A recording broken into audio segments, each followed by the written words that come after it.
নমস্কার বন্ধুরা, বিউটি রান্নাঘর 25-এ সবাইকে স্বাগত জানাই। আবারও চলে আসলাম একটা সুন্দর রেসিপি নিয়ে। ভিডিওটি না টেনে সম্পূর্ণ দেখতে থাকুন। রেসিপিটার জন্য প্রথমে কড়াইতে দিয়ে দেবো আমি 100 গ্রাম গুড়। এখানে 100 গ্রাম শুকনো গুড় আছে। গুড়টা খুব ভালো করে আমি গলিয়ে নেব। এটা খুব ভালো করে গলে গেছে। এটা আপনি একটু নেড়ে নেব। আমি এখানে দোকানের ফেলে গুড়টা নিয়েছি। আপনারা চাইলে খেজুরের গুড় বা তালের গুড় নিতে পারেন। এবার এখানে অ্যাড করে দেব হাফ নারকেল কোড়া। এটা দিয়ে খুব ভালো করে আমি মিশিয়ে নেব। আর এই নারকেলটা দেওয়ার পরে এটা থেকে একটু রস মতো বার হচ্ছে, তাই এটা খুব ভালো করে শুকিয়ে নিতে হবে। এবার এখানে আমি অ্যাড করে দেবো সামান্য একটু চিনি। আপনারা চাইলে এখানে এলাচও গুঁড়ো দিতে পারেন। দিয়ে এটা খুব ভালো করে আমি নেড়ে শুকিয়ে নেব। আর এটা দেখে মনে হচ্ছে না যে এটা ভেলে গুড় দিয়ে বানাচ্ছি। এটা খুব ভালো করে ঝরঝরে মতো হয়ে গিয়েছে। এবার এটা আমি নামিয়ে নেব। এবার আমি ময়দা নিয়ে নেব 2 বাটি। আমি আমার পরিমাণ মতো নিচ্ছি এখানে। আর এখানে আমি অ্যাড করে দেবো সামান্য 1 চিমটে নুন। এখানে আমি নুনটা বেশি দেব না, যেহেতু পিঠে বানাবো। দিয়ে এটা আমি গরম জল দিয়ে খুব ভালো করে মেখে নেব।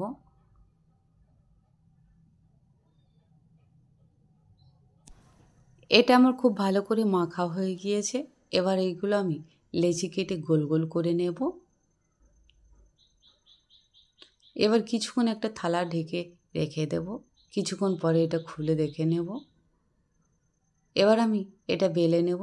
তবে এটা বেলার সময় আমি আটা, ময়দা বা তেল কোনোটা কিন্তু ইউজ করিনি। ময়দাটা যত সুন্দর বেলা হবে কিন্তু এভাবে উঠে যাবে বেললে।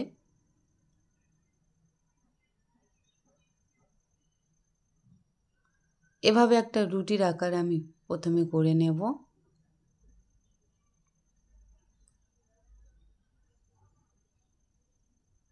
এবারে চারিপাশটা আমি ছুরি দিয়ে সুন্দর করে কেটে নেব।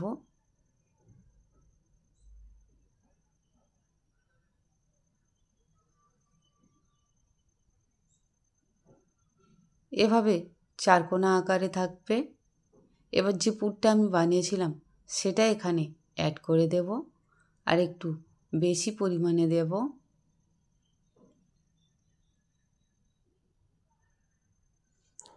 এটা আমার দেওয়া হয়ে গিয়েছে। এবার এটা খুব ভালো করে মুড়ে নেব ঠিক এভাবে।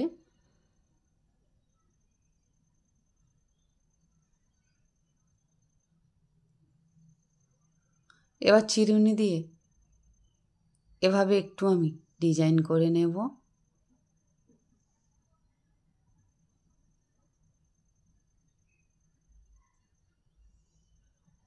এবার এইটা বীজখানি একটু মুড়ে দিয়ে এটা আমি দুহাত দিয়ে খুব সুন্দর করে মুড়ে দেব ঠিক এভাবে। ঠিক কতটা সুন্দর লাগছে দেখুন বন্ধুরা। এটা কিন্তু ভীষণ সুন্দর দেখতে হয়েছে। এভাবে কিন্তু আমি সবগুলো বানিয়ে নেব। এগুলো আমার সবগুলো বানানো হয়ে গিয়েছে। চলে যাব নেক্সট স্টেপে। দিয়ে দেবো কড়াইতে পরিমাণ মতো সাদা তেল। আর এটা ভাজতে আমি খুব বেশি তেল নেব না। তবে আমি এই কড়াটাতে নারকেলের পুর বানিয়েছিলাম, কিন্তু ধুইনি। একটু ধুয়ে মুছে নিয়েছিলাম, খালি মাজেনি। ঠিক এভাবে একটা করে দিয়ে সুন্দর করে আমি উল্টে পাল্টে ভেজে নেব। আর এটা ভাজার সময় অবশ্যই আঁচটা কম করে রাখতে হবে। ঠিক কতটা সুন্দর লাগছে দেখুন বন্ধুরা। এটা কিন্তু ছেড়েও যায়নি। এটা নাস্তা হিসাবেও খাওয়া যাবে, পিঠো হিসাবে খাওয়া যাবে। কেউ বাড়িতে গেস্ট এলেও এটা বানিয়ে দিতে পারবেন। এটা আমার ভাজা হয়ে গিয়েছে। এবার এটা আমি তুলে নেব। একই পর্যায়ে বাকিগুলো আমি ঠিক এভাবে ভেজে নেব। এগুলো ভাজা হয়ে গিয়েছে। এভাবে আমি থালাতে সাজিয়ে নিয়েছি। ঠিক কতটা সুন্দর লাগছে দেখুন বন্ধুরা। আমার ভাজা পিঠে রেডি।